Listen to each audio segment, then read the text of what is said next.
personally tried many different performance tires out there since I first got into cars. I've run cheap tires, and I've also run expensive tires in an effort to find that perfect balance of dynamic handling capabilities, cost, and longevity. About 1 year ago, my front tires were up for replacement. You can imagine my surprise when I found out that Bridgestone discontinued their RE-11 tire, which was my favorite tire at the time, and I had to select another replacement alternative for my front tires.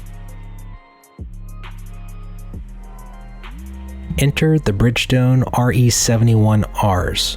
Never heard of them? A quick Google search will bring up a ton of extremely positive reviews from autocrossers, weekend track rats, and the occasional post from somebody just trying to find out more about these tires in general. But do these tires do okay being daily driven on as well? How do they handle in the rain? Are there better options out there in the same price range? Let me explain my thoughts now from the perspective of somebody that daily drives these tires, has experience with many other brands and models, and also loves to push them to their limits occasionally.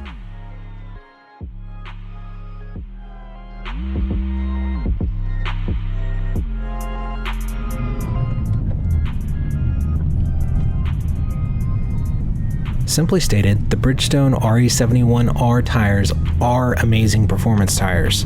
They will rip your face off with crazy amounts of lateral grip and turns, and it'll put it right back in place with their performance under braking.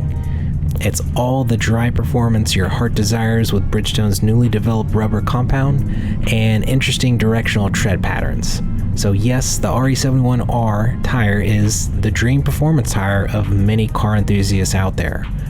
But does it check all the boxes for being a well-rounded tire to daily drive on? Let's explore this.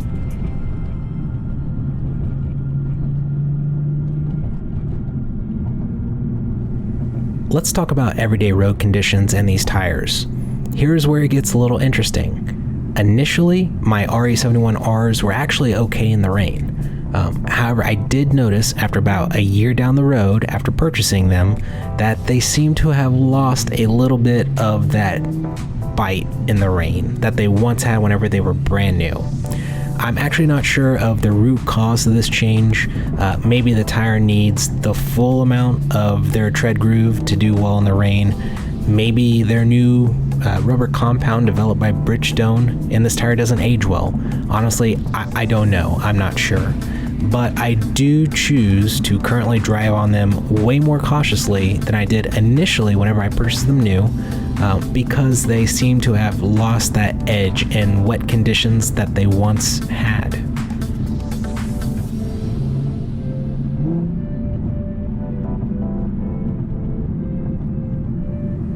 Another interesting thing that I've noticed about these tires is that they do seem to pick up a ton of rocks.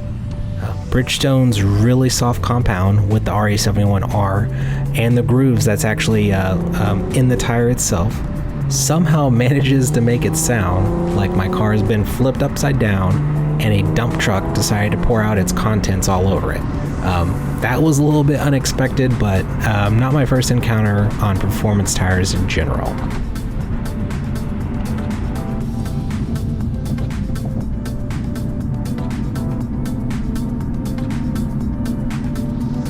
The Bridgestone RE-71R tire pretty consistently gets mediocre ride quality and comfort reviews online. I personally would echo this same experience. I run a stiff coilover suspension in my 370Z, and in some of the videos here on my channel, you can see how, a stiff suspension like mine and a tire like the RE-71R end up transmitting every bump in the road right through the car and eventually through you. So if you have a stiff suspension or bad uneven roads in your area, be prepared for a potentially rough ride, because the same rigid design in this tire that's supposed to cut down on your lap times ends up making for a bumpy ride if you have a driving surface full of potholes, cracks, etc.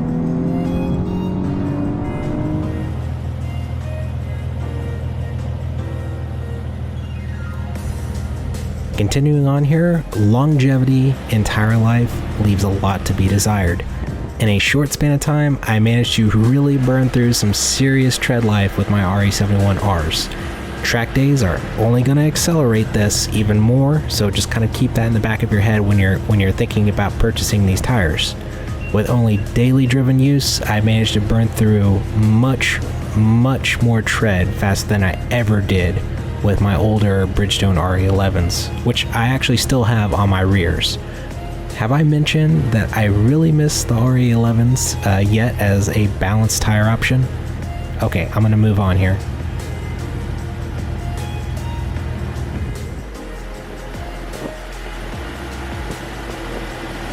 Let's talk about pricing and value. So if you price out a set of RE-71Rs online, they are normally not the most expensive option, but they're also definitely not the cheapest option either. These tires are not budget-friendly options for most people outside of serious weekend racers. Looking at other well-known, tried and tested brands and models, you're gonna spend close to or about the same amount of money on the RE-71Rs as you would as if you purchased their competition instead. So their competitors are offering much more rounded performing tires for close to the same amount of money. This is unfortunate because this makes the RE-71R a lower return value for their consumers, in my opinion.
So here are my final thoughts on these tires.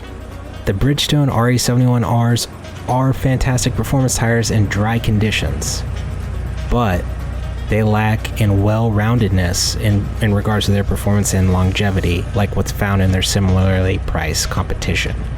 So who should still buy these tires? In my opinion, if you are an autocrosser or a weekend track warrior, this is still a good fit for you. Who should look for other options? Well, that might be anybody that's actually just trying to daily drive with these tires. It really isn't a great fit. It's doable. I do it, but it doesn't mean that I'm happy driving with them on currently. As both my front and rear tires are once again wearing down together, I have my eyes on a nice set of Michelin Pilot Sport 4Ss since I can't have my Bridgestone RE-11s. So hopefully there will be improvement down the road for top tier Bridgestone performance tires. You can also daily drive comfortably with a decent tread life, but it's of my opinion that the RE-71Rs just aren't there.